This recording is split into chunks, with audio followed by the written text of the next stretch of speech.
And then thanking the organizers, Raul and AJ. Thanks very much for the invitation and the opportunity to speak about my work. This is joint work actually with Andreas Stein, who used to be in ETH and now is on greener pastures somewhere in Switzerland. So this is actually a piece of work that I had the pleasure to work on because it taught me a lot about SPDEs, about the analytical techniques on SPDEs. But the methodological part of it has been done in 2014. So what I'll do is I'll start by recalling the methodological part, just give an idea of what it is about. And then I'll go into some fairly technical analysis, which I like, and I hope that I'll transfer some of that enjoyment to you. So let's start just by setting the scene. So we want to compute the expected value of some observable depending on a stochastic model X. And the stochastic model we consider is an SDE. And we typically assume that we have a weak convergence rate, and a cost associated with the model. So the weak convergence rate is, I use the symbol W because alpha is, I'm going to be using it for something else, and gamma for the cost. And it's well known that Monte Carlo is suboptimal because it has a complexity of this order here with an additional gamma over W. And now this is one slide about multi-level Monte Carlo, and I know everybody here knows about it. So I'm not going to spend too much time here. This slide serves two purposes. One is to get you used to some notation that I'll be using, but mostly it's to fool you into thinking that this slide that's not going to be technical. Right, so we have the usual telescoping sum, and we again approximate with the expectations with Monte Carlo. I'm going to use this funny NL symbol because the capital N is used somewhere else. And we have, again, we are trying always to compute to get a convergence rate. So SEs is the strong rate rather than beta.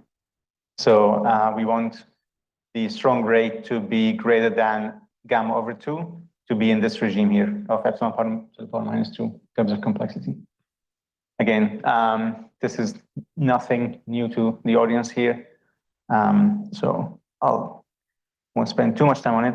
But what I want to discuss is the actual stochastic model and the estimators that we need for the particular case of of multi-dimensional SDE. So an SDE has this form here, or the SDE I'll be working on has this form. So it's the drift and a diffusion, and I'll consider multiple sources of noise, which are independent linear processes. So if you use Euler-Mariyama with a time stepping or size of time steps delta TL, which are decreasing as L increases, so the level of approximation, then this is the scheme of Euler-Mariyama based on written in terms of increments of the Brownian motion. And then I can set the correction that I will be using in the multi-level Monte Carlo scheme as just the my observable evaluated at a fine approximation of fine path of the SDE minus the same functional at a coarse approximation of the SDE. And then I have these results that I can prove, mainly that the expected value or the expected error is over order delta TL. The cost is obviously related to the number of time steps, and the variance is order delta TL as well. And then that's the complexity, then is epsilon power minus 2 log epsilon squared. So if you remember the slide that I just flashed, or if you know from your multi-level Monte Carlo theory, that's because the strong rate is exactly half the cost rate.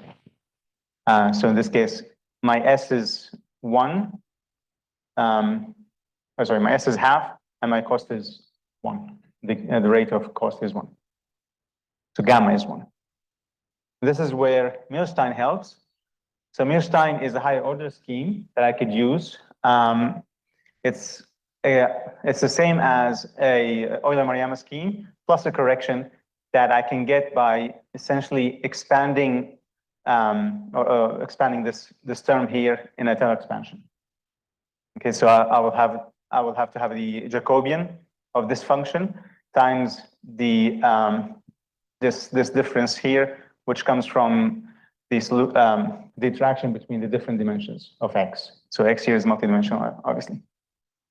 The key point here is that I have this term, a Levy area term, which is, so here I have the product of the Brownian motions, or Brownian increments, and then I have this delta t is just to correct for this Levy area.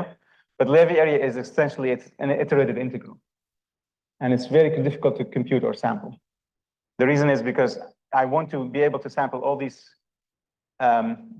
dependent terms of the for all ij. So for I equal 1 to d prime and j equal 1 to d prime. And I want to do that while also sampling the Brownian increments. And this is a system that's really difficult to characterize in terms of distribution. In fact, I thought it was only possible for one-dimensional, but turns out I found a reference that makes it also possible for two-dimensional, but that's pretty much the limit. Beyond that, you cannot sample directly with O1 cost. Okay, so the problem then is that I have the same expectation of the error.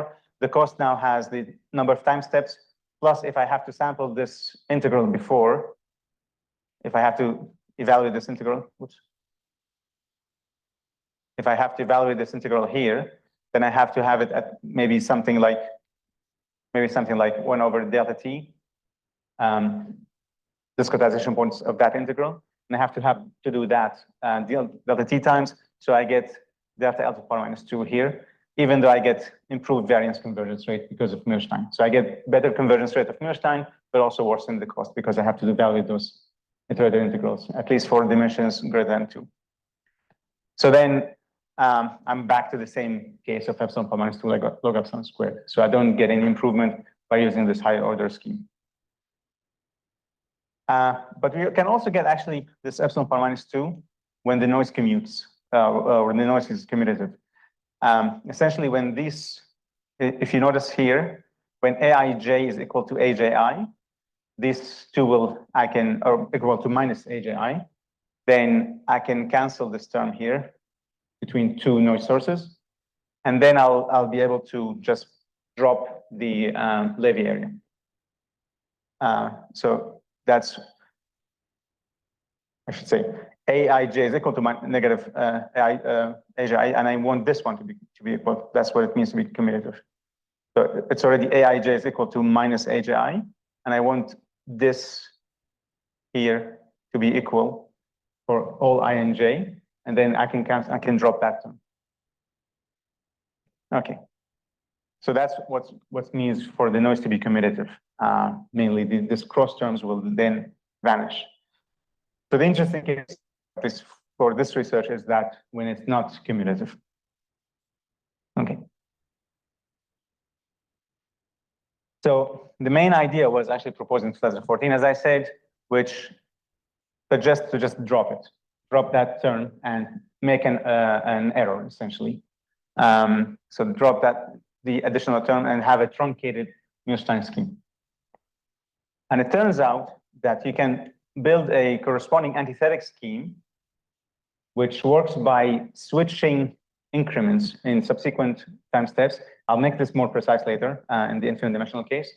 But just morally speaking, when you have this scheme and every time you come across two time steps, you can have this simple find path. And for an alternative path, you can just switch the order of every two increments in the Brownian motion, and then come up with a new estimate that has the same distribution, but is highly correlated.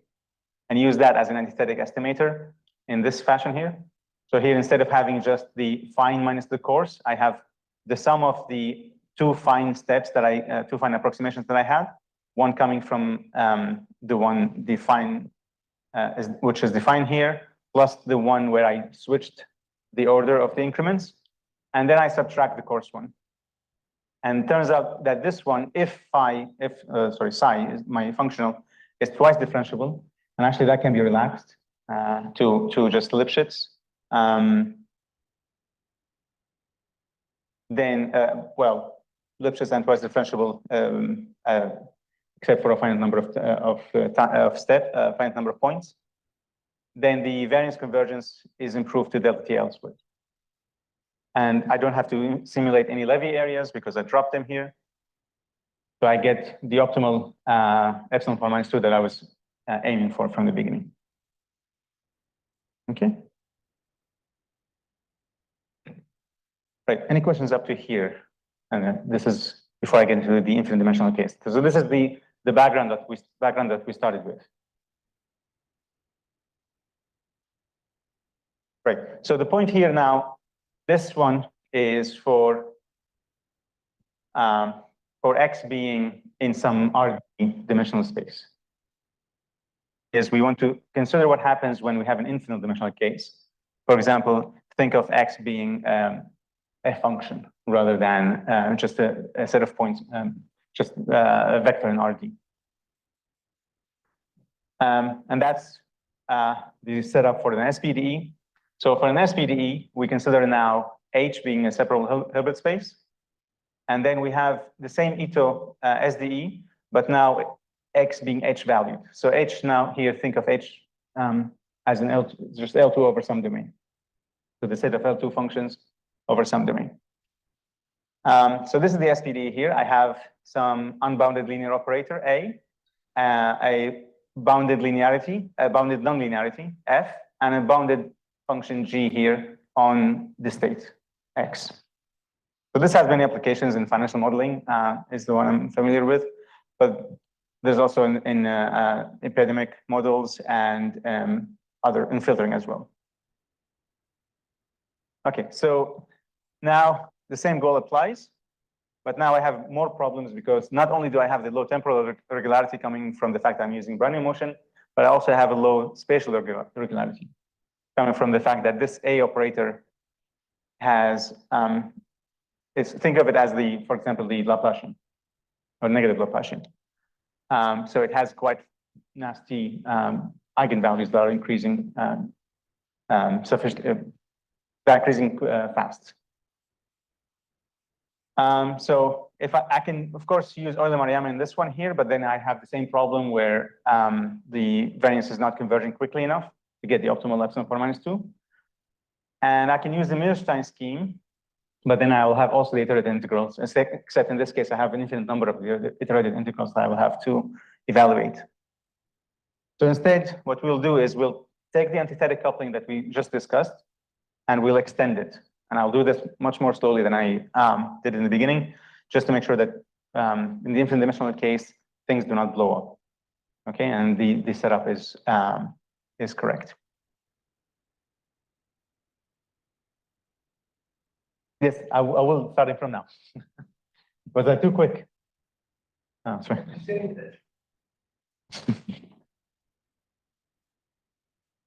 I will aim to do that because I'm rushing. I don't have anything. I don't need to rush with the slides. Okay. I'll come to that. So that's just the overall setup, and I'll be very precise about the assumptions in a bit. And that's exactly now. Okay, so this is now the setup. First, I'll assume that, so A, again, think of Laplacian. I'll assume it's densely defined, meaning that the domain of A is dense in H. Okay, so it might be, for example, defined only in differentiable functions, but the set of differentiable functions is dense in the set of continuous functions.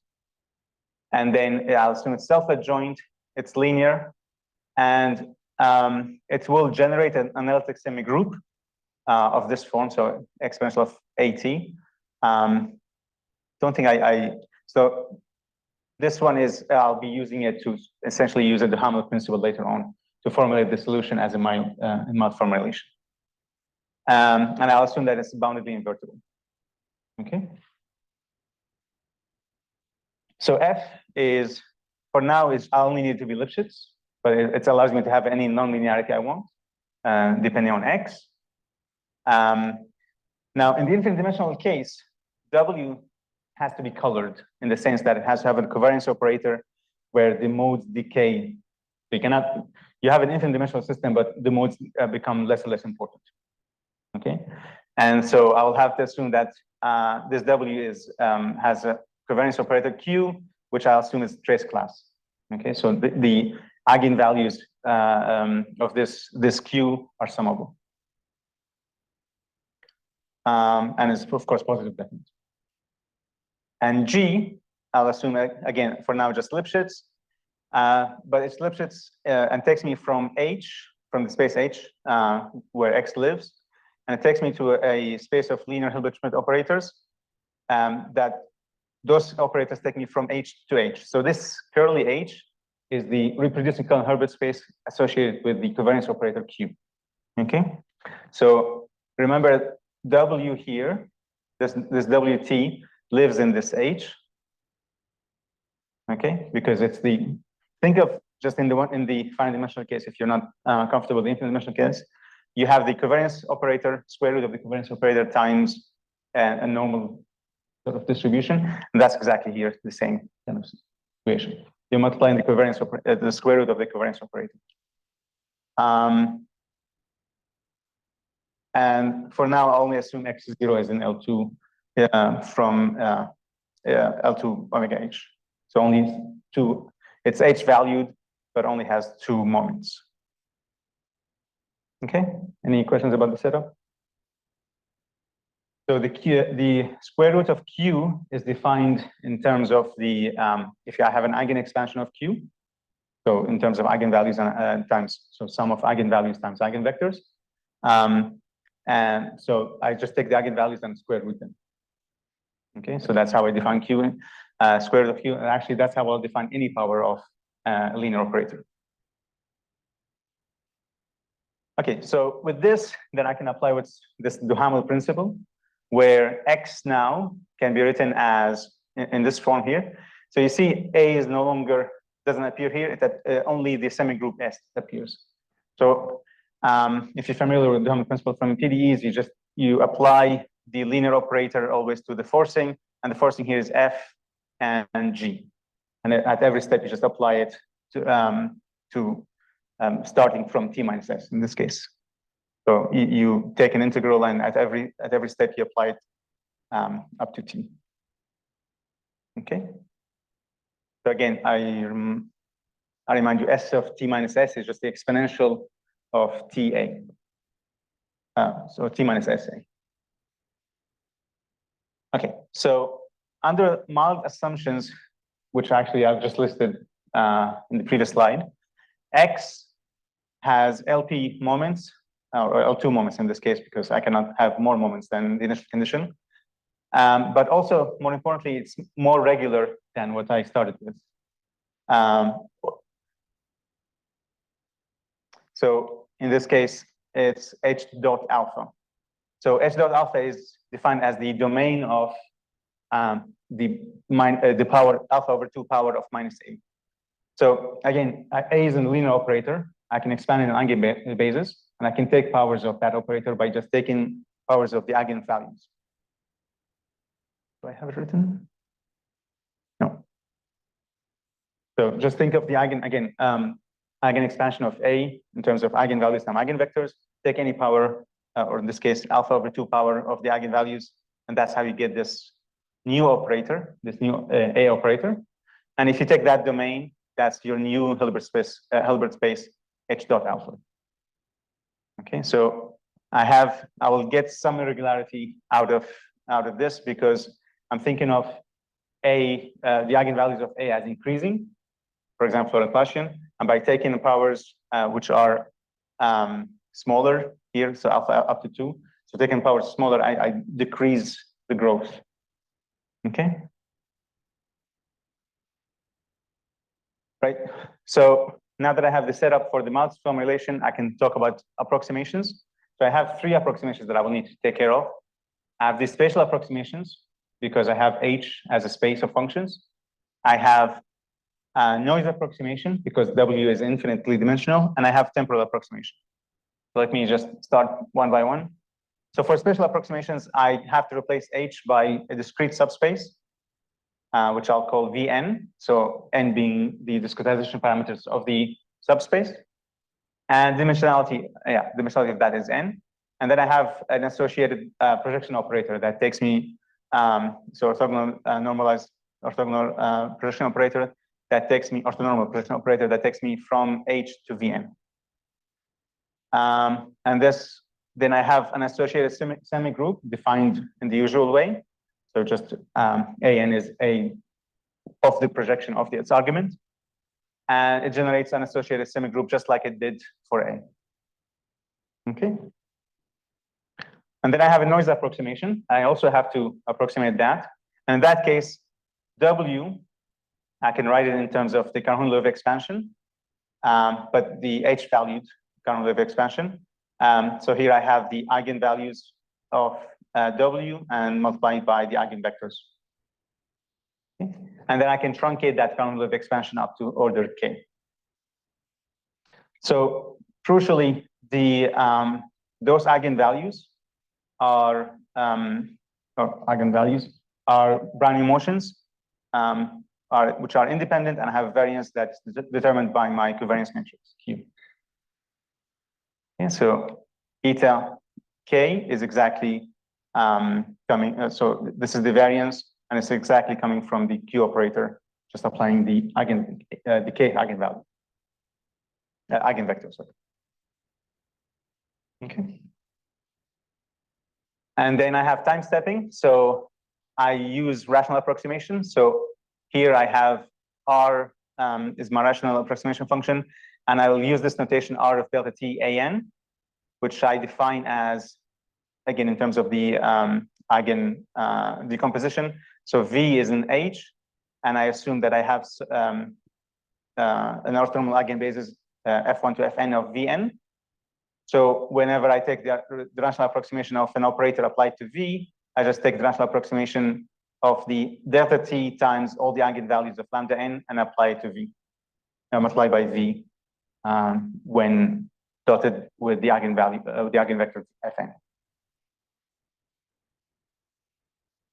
Okay, so again, I'm thinking of these lambdas being non-decreasing.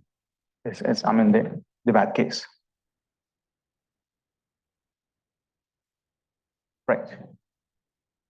Okay, so now I have to make some assumptions on the approximation. Notice we're trying to keep these things general because it's an infinite dimensional case, and we're trying to use as fewer assumptions as possible on the underlying methodology. So I'm only assuming a rational approximation. I didn't say anything about the subspace, the spatial approximation, what kind of subspace I have. That subspace could be a Euler subspace or it could be a finite element subspace. I don't really care. So I have to formulate assumptions or use assumptions on the approximation properties of those subspaces. Okay. So the first one, I assume that the rational approximation is Q stable. There you go. So in the sense that I make a polynomial error of order Q plus 1 when approximating e to power z. So this again, this is why I use here, just in terms of notation, typically, I lost it.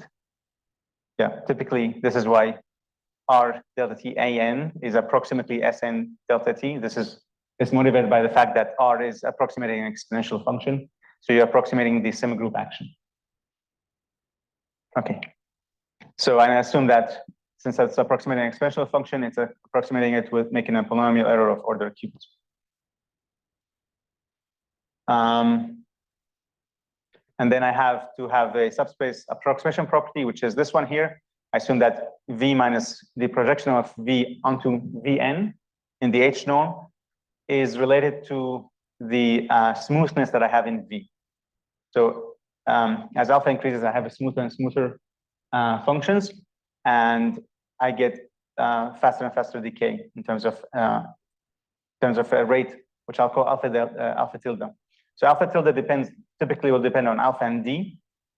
So for a Galerkin method, you can convince yourself that will be just alpha, because the projection will just drop the any modes after n. So that will be just alpha here. So it will be only depending on the smoothness of V. And for a finite element method, it will be alpha over d. Okay, so for finite element method, we will have the cursive dimensionality in the convergence rate there. And I also have to assume a stability stability assumptions on the projection operator here and the appropriate h dot norm. Right. So and then I have a strong convergence property here. So I say this as an assumption just because. So, but really we prove this one here just using classical techniques. But essentially, we have to bound the LP norm in terms of the approximation, the temporal approximation, the spatial approximation, and the approximation to the noise. So in terms of the spatial approximation, that just comes from here, from this assumption. In terms of the approximation to the noise, that just comes from the fact that I'm dropping terms after k. And in terms of the approximation to m, that just comes from the fact that I'm using this kind of approximation.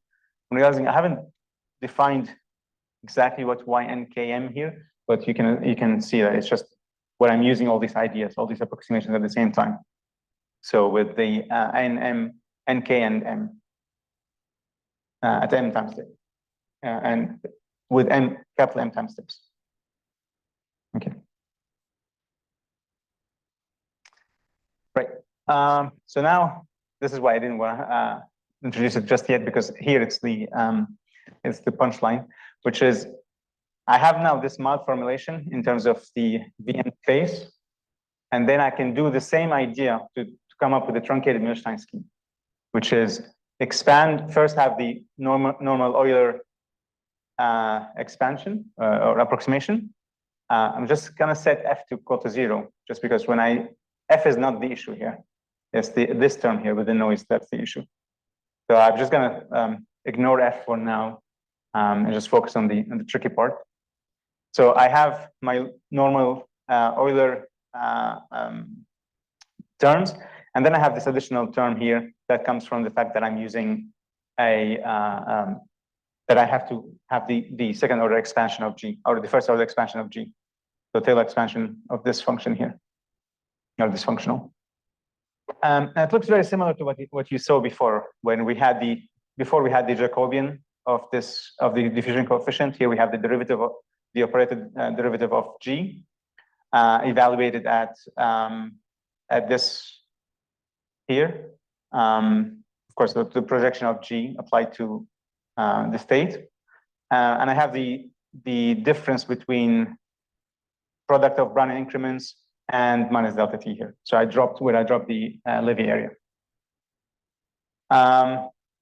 So here the W's, WK and WL are the here I'm just using standard Brownian increments in this case. I'm just explicitly writing down the eigenvalues here, and the EK and EL are just eigen vectors of the covariance matrix Q.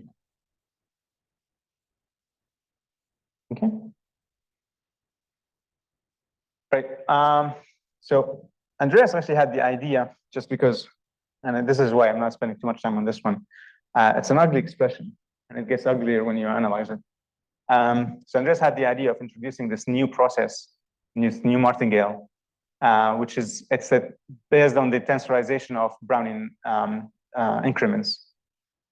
But the nice thing about it is that if you write it like this, so we introduce this new process W, which I can write it in continuous time like this. So only starting from Tm, and then the increments I can write them like this, again tensorizing the increments of W and then subtracting a term that is delta t scaled.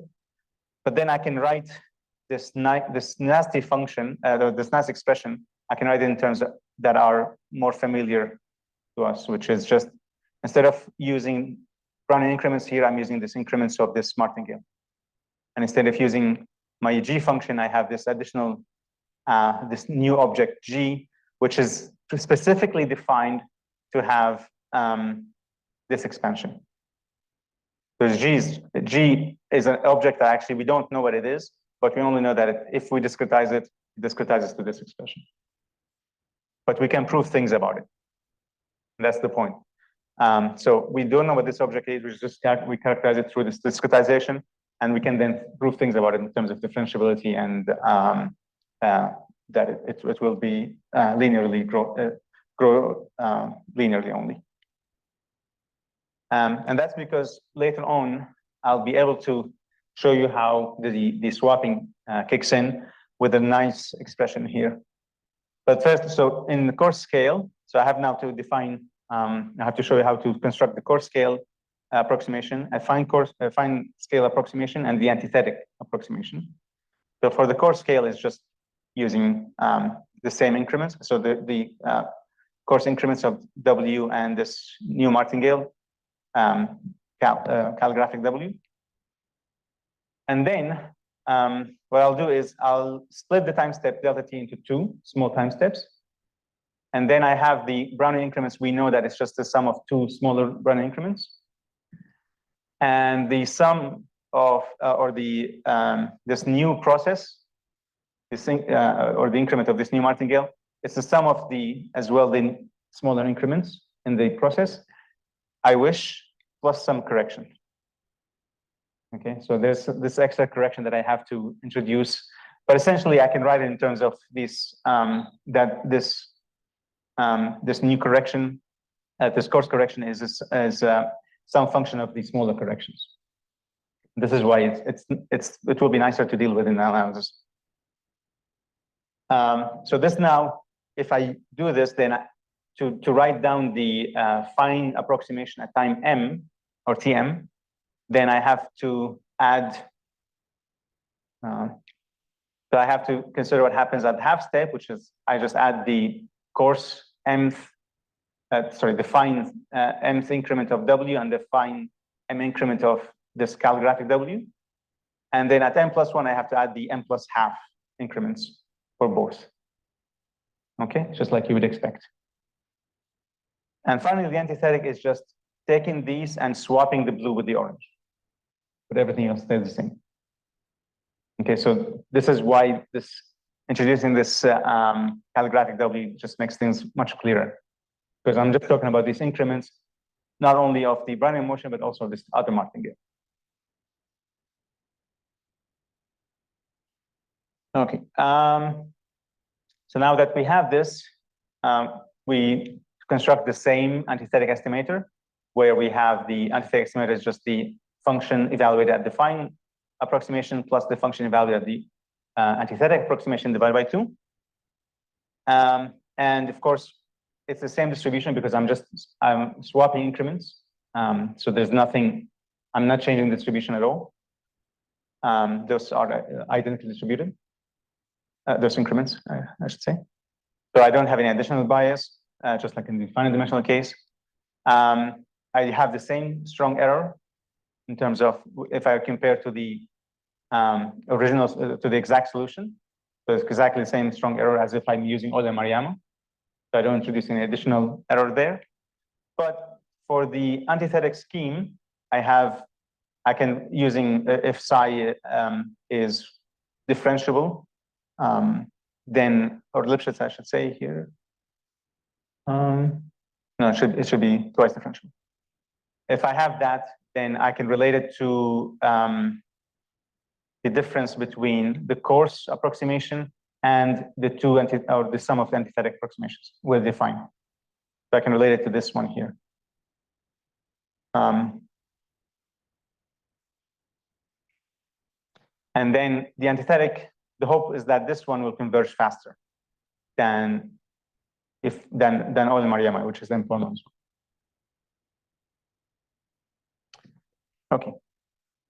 And this is the big theorem that we have. So I just want to give you a flavor of the assumptions that we require and a flavor of the proof, nothing more. So we require first 8 moments of the initial condition. And that's just a factor of using way too many Holder inequalities. So it's a function of the proof, and I don't think it's required to have that many moments, but we can find a way to reduce it. We require some differentiability, twice differentiability of f and g, like you would expect of any antithetic scheme if you've seen them before. And we require, with bounded derivatives as well in linear growth. And then if we have this, and this is the key point here, is that we don't get m to the power minus 2, as you would expect from an antithetic or finite-dimensional case. We are limited by the regularity of the SPD up to this alpha that I told you about. So if you recall, the solution lives in h dot alpha. So that alpha is what comes in here. Okay, so we can only extract as much. We can only use as much regularity as is given to us by the SPD. But that's an improvement, and only up to 2. So if alpha is more than 2, then I don't get more smoothness or more convergence. Only up to 2, as you would expect. So that's compared to Euler-Maruyama, where of course we have the same spatial convergence rate, same noise approximation rate, but in terms of the time approximation rate, that's m to the power minus 1. Here we have the minimum between alpha and 2. Okay. So as I said, I'll give you flavor of the proof, which has a lot of details. So even the proof in the finite-dimensional case is quite finicky and requires a lot of steps and bounding terms. And you can just imagine how more annoying it is in the infinite-dimensional case. But the basic idea is fairly simple. You start by writing the antithetic estimator in terms in a form that looks like the course of approximation plus some corrections. So this one looks exactly like what you would do when you have the course, because you have course increments of both the process, the Brownian motion, and this new martingale. And we have then some correction terms that we have to bound. And those correction terms, we can then bound their second moments by the terms that depend on m and the spatial approximation and the noise approximation. And then finally, we expand, because these now are the same or have the same form up to these corrections, then we can use those bounds, take this difference between the antithetic and the course, and use Gronwall inequality. Okay, so all the magic, all the annoying stuff happen in bounding the second moments of these random variables. And again, I will give you a flavor of what is involved there, but it's a very rough flavor. You have a lot of terms to bound of this form, where you have something that looks like a what you would see in the fine approximation minus something that what you would see in the coarse approximation. So here I'm doing it for f, because doing it for g involves a little bit more steps. So assume f is non-zero again, just because it makes it much clearer. And it also tells you why we need special differentiability. So we have here f evaluated at some advanced state minus the advancing the state after projecting the f. And so first step to do is to expand this and expand this in Taylor expansion using the Frechet derivative at around the state ym.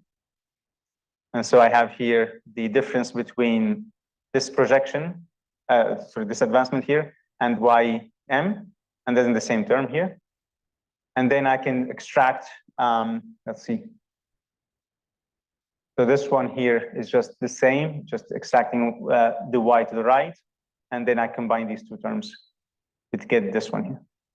So now I get two terms where I take the difference between the identity and the combination of the semigroup action and the projection operator.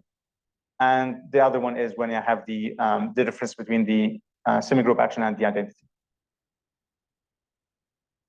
So between these two, this is slightly more complicated, although both are fairly simple. So I'll actually focus on this one. So I have to then bound this in H norm, and then this is, for example, where I use Holder. So no, sorry, I don't use Holder here. I just use the bound the operator bound of this semigroup Approximation identity in the Proprius space, which is H dot alpha. And then for this one, I have to add and subtract the exact semigroup action, so S of at delta t, rather than the rational approximation. And then I have these two terms. And this is exactly where the regularity kills me. That's because standard results by Tome and Pazzi, and actually the reference we use is by Rafael Cruz. But all of these state this, the difference between the semigroup action and the rational approximation is bounded by the smoothness of the norm that you're measuring. Okay. And this is how I get this dependence on alpha. Right, so now that we have this, we can balance all the errors with n and k. So by taking appropriate, so we have these three errors coming from the spatial, temporal, and noise approximation. We can just set them all equal to each other by choosing n and k appropriately. And then we can assume that the cost of sampling depends on a parameter gamma, which I'll talk about in a little bit. But just think of gamma being equal or being very close to 0 or equal to 0. Then I have linear growth with respect to m, number of time steps. Although I might have here, depending on the methods that depending on g, I might have gamma greater than 1. But that tells me the cost of sampling. And then I have to assume some weak convergence rate. That one is we can bound it, of course, using the L2 moments, but we can also just use standard theory to bound the weak error of our approximation. In any case, point here is that I get the same results that I expect, but depending on the smoothness of alpha of the solution and alpha in particular, the value of alpha. So if I have sufficient smoothness, alpha, for example, is 2, which is the maximum it can be. Then, and gamma is not too large, or hopefully 0, then I get the optimal convergence rate of 1 minus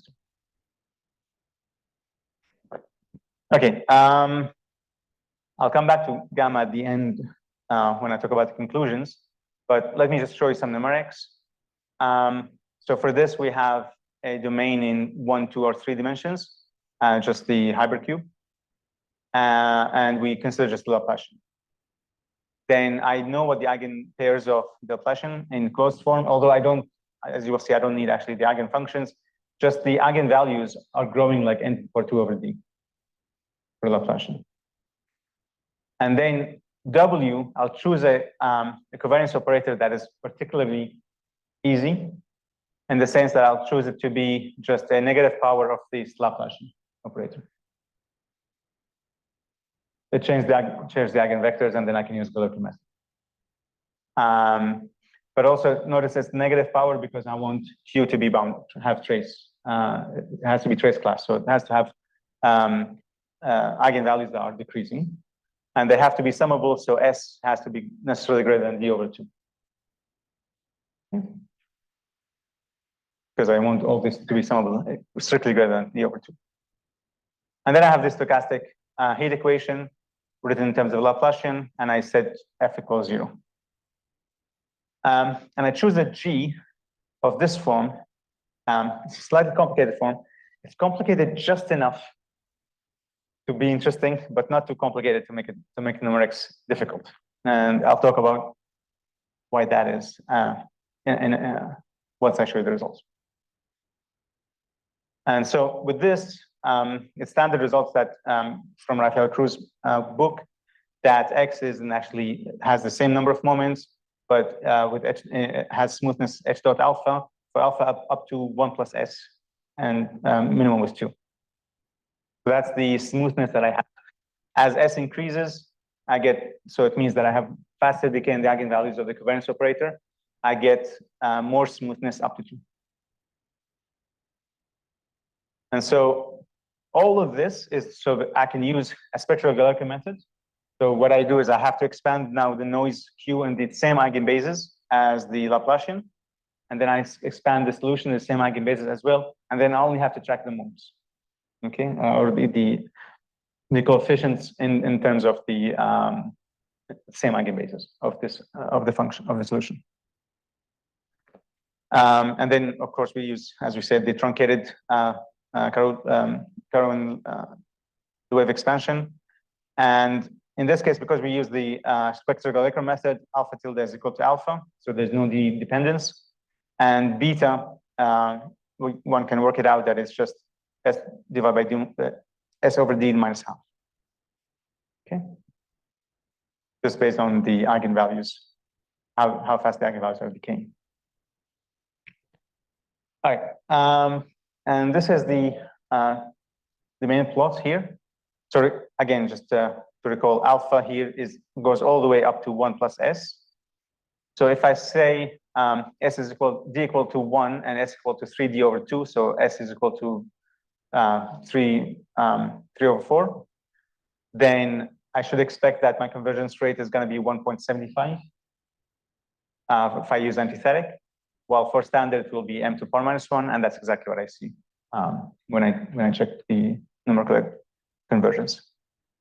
And as I increase D, as I decrease D, so this one is starting from 3D over, well, increase or decrease. So if I increase 3D over 2, I get all the way to minus 2. And if I decrease it 3D over 5, then I go back almost to minus 1. So the worst case. So I don't have any smoothness in the solution for the antithetic estimator to give me an advantage.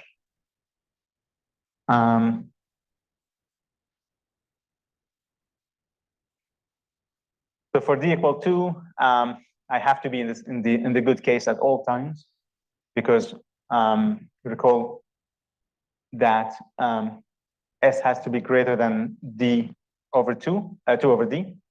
So in this case, S has to be greater than 1. So for example, for 3D over 2, this will be 6 over 4. So I'm already in the nice case where I'm bounded by m equal 2, by the rate m to the power minus 2. And in fact, I cannot go below than m to the power. I cannot get worse smoothness, but that's just because of the existence of solutions. So I'm limited by that. And similarly for D equals 3. So in other words, in D equal 1, things don't get interesting because you have lower smoothness, but for high dimensions, you're really limited by the smoothness, even for existence of solutions.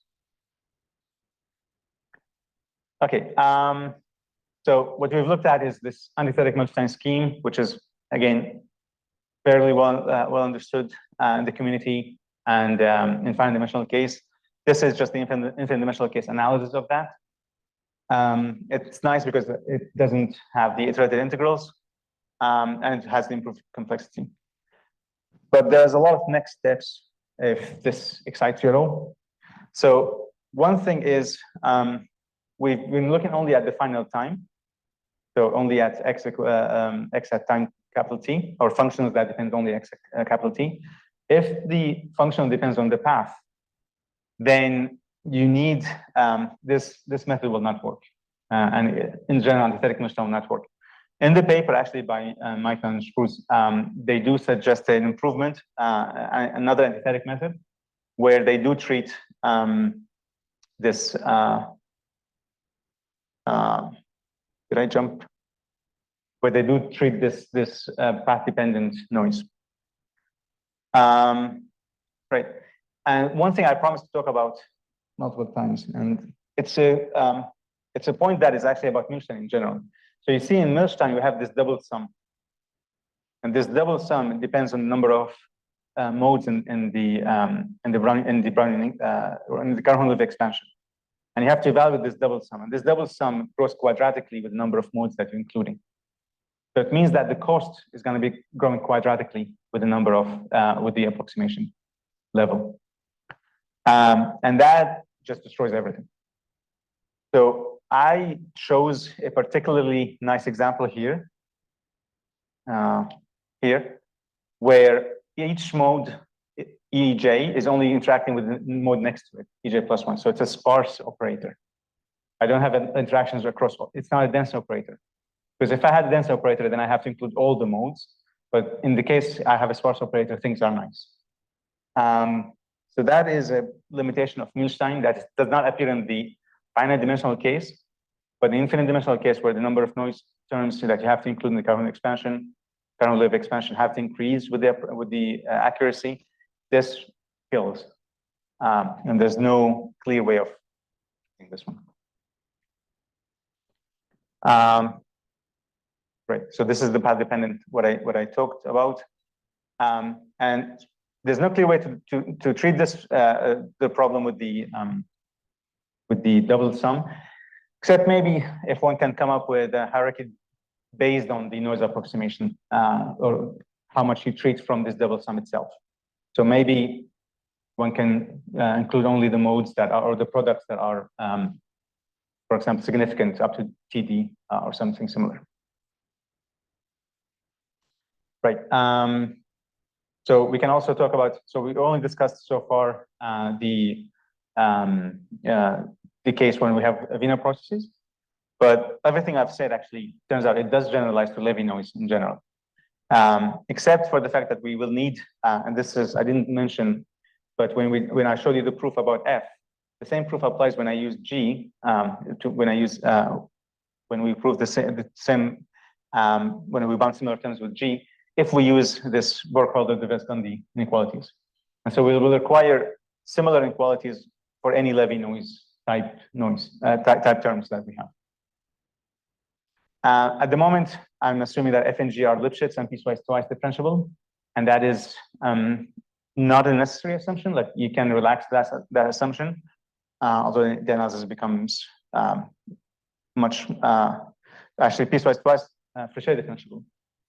So we can think about Gato differentiability instead, or even think about relaxing allowing some points where you're not differentiable, as long as they are finite in some sense.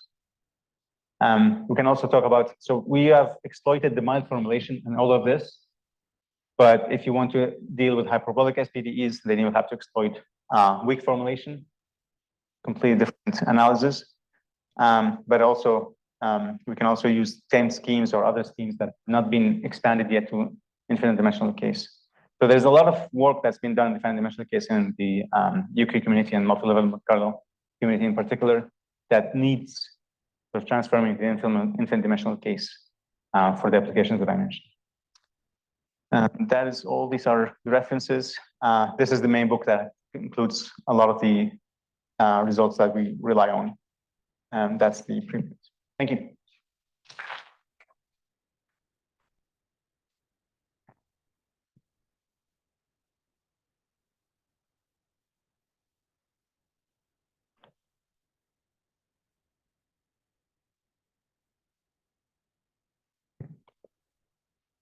I think you can use the mic.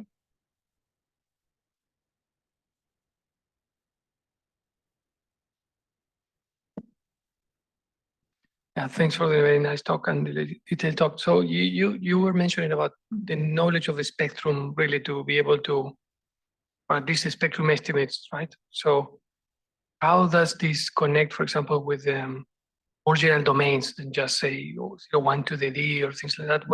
What would change in that case? You can have some asymptotic approximations of the spectrum. So the spectrum, use things like that. We don't need knowledge of the spectrum domain except for the estimates on the nodes, right? And the approximation and the spatial approximation results.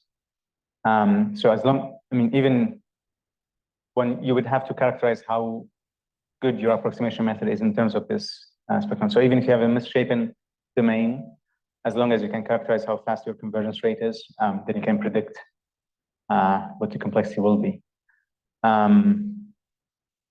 So how much you need to know from the spectrum to characterize the convergence? That's what I mean. You don't use it for the method itself, but yeah, for the characterization of the convergence. Just how fast. So if you're using the Galerkin method, for example, how fast the convergence is with respect to truncations of the modes. Just the decay. If you are using finite element methods, I don't know how within such a domain. I don't know if having a nasty domain will influence that convergence rate for a finite element. I assume it would, but I don't know. Yeah. Yeah. Yeah, in general, the graded measures. Graded measures if you have singularities. Yeah. Yeah, definitely. But in general, so the assumption that, just to make sure that everybody's following, the assumption we're talking about here is way back. Did I miss it? Is this one here, right? Along with this k to the power minus beta, in case you don't use a nice covariance operator like I did. So the covariance operator is also quite nasty. One would have to characterize that rate as well. And change if you have to deal kind of rate event. The rate event. I don't think anything. I think the rate event is probably hidden in the C. Any sort of. For a strong approximation, no. But I was thinking that if you have of some function. Yeah. But so everything is framed in those terms of with assumptions, and I think the only place where it's this C and this inequality here is where things are hidden. Here, right? Because I relate everything between the different. This is the difference here is less or equal than C times an expectation, and this one is not rare because this one is just based on the SPD itself. But you will start having likelihood factors that appear multiplying, right? So sorry, you will have likelihood factors that are also coupled. And yeah. So one will have to apply the likelihood here, and then before applying this one. In all these techniques, you will have likelihoods that are slightly different as well. Yeah. Okay. It's possible. Yeah. I think it's doable, but I mean, have to work a little bit. Yeah. Definitely.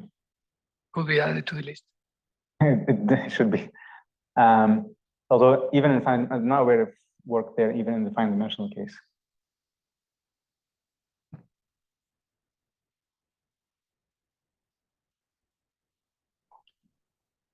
Thank you.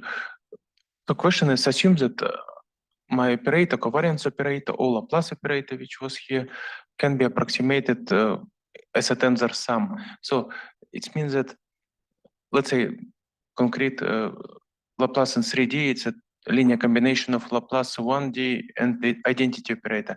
But it means that I need only approximate Laplace in 1D, very careful, and then error in 3D will be simply D times, or in this case, 3 times error in 1D.